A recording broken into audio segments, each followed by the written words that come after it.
Islam melarang, kita dilarang oleh Nabi kita tidur menjelang maghrib, betul? Bukan karena nanti ketindihan setan, bukan ya.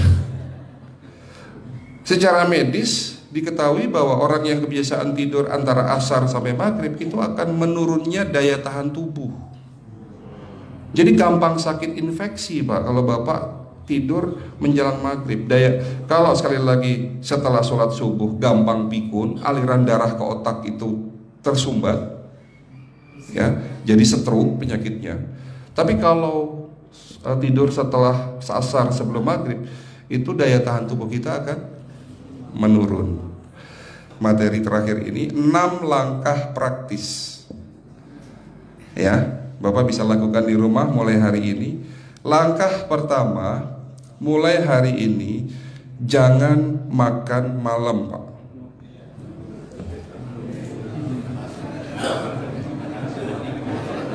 Ya, ala bisa karena biasa. Memang awalnya sulit, yang sudah kebiasaan makan malam itu sulit.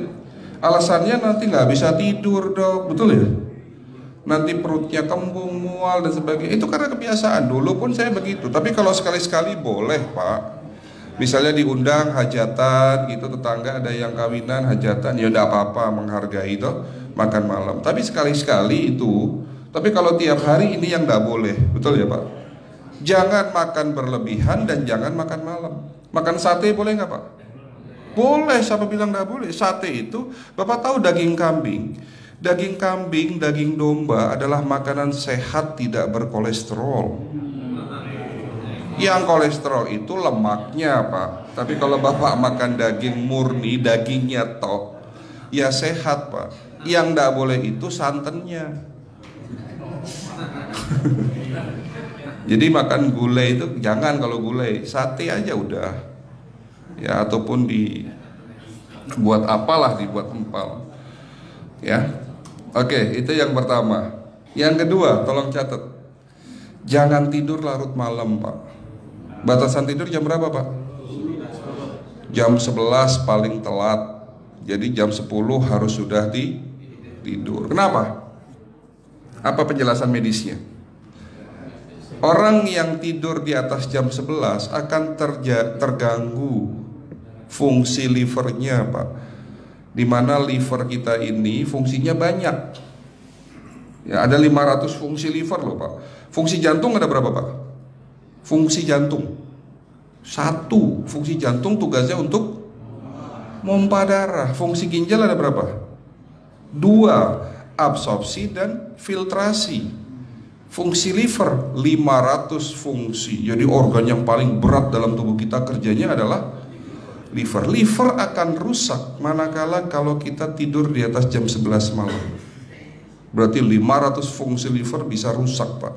Ini salah satu penyebab diabetes. Bukan hanya kerusakan pankreas, tapi rusaknya liver bisa jadi penyakit diabetes, Pak.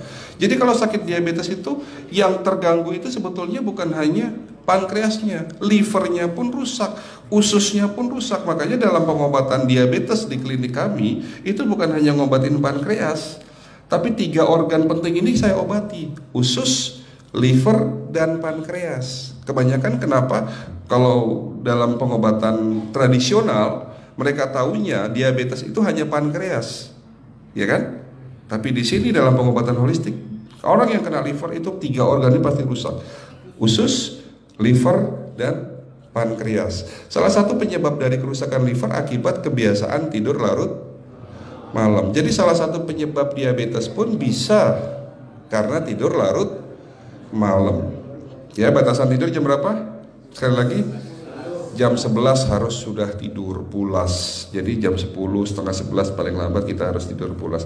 Nanti setelah jam 1 boleh bangun. Yang penting jam 11 sampai jam 1 ini harus tidur pulas.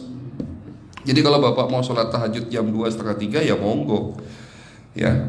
Oke, itu yang kedua. Yang ketiga, air putih, Pak, dijaga 2 liter sehari. Bagaimana cara minumnya yang baik? Rasulullah sudah ngajarin kita ada 6 sunnah.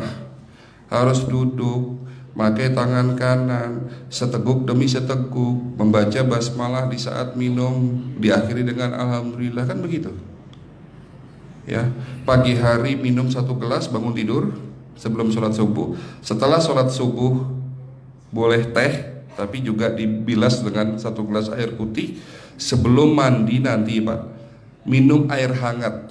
Kalau Bapak mandinya pakai air dingin boleh, tapi sebelum mandi minum air hangat, biar tubuh kita ini jangan terlalu dingin di saat kita kena air dingin. Sampai maghrib pastikan 2 liter sudah masuk dalam tubuh kita.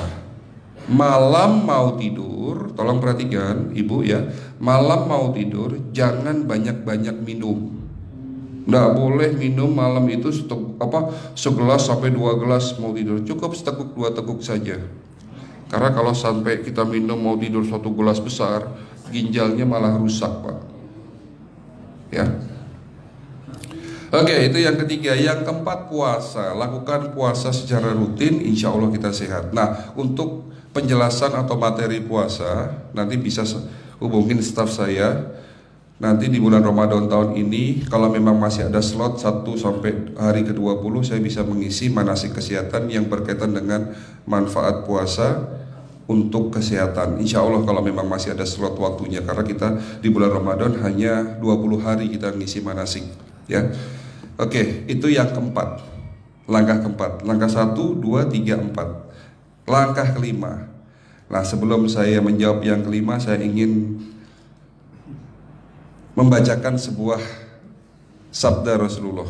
Rasulullah bersabda, di dalam tubuhmu ada segumpal daging. Jika segumpal daging itu sakit, akan sakitlah seluruh tubuhmu. Dan jika segumpal daging itu rusak, akan rusaklah seluruh tubuhmu. Apa itu segumpal daging? Segumpal daging itu adalah hati. Tapi ternyata yang dimaksud Rasulullah itu bukan liver Pak.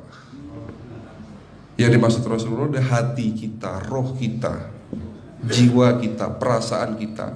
Kalau hati kita rusak, kita banyak penyakit hati, iri, dengki, sombong, takabur dan sebagainya. Penyakit fisik akan muncul dalam tubuh kita. Ya, tidak ada orang stres itu sehat, betul tidak Pak? Tidak ada orang yang suka marah-marah itu sehat, betul tidak? Bahkan Rasulullah menganjur senyum adalah ibadah. Senangkan orang lain, permudah urusan orang lain, insya Allah kita sehat. Ya. Jadi itu langkah ke-5. Langkah 1 sampai langkah ke-5 sifatnya individual. Bapak bisa lakukan sendiri di rumah.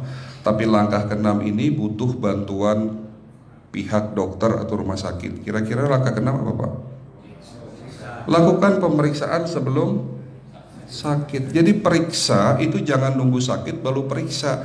Jangan seperti kayak Bu Ustazah tadi, diajak periksa, jawabannya takut ketahuan penyakitnya. Setelah stroke baru datang ke klinik untuk minta diperiksa. Kalau sudah stroke susah nggak nyembuhinnya Pak? Kata kayak beliau nih, sudah 2 tahun tidak sembuh-sembuh karena sudah terlanjur stroke.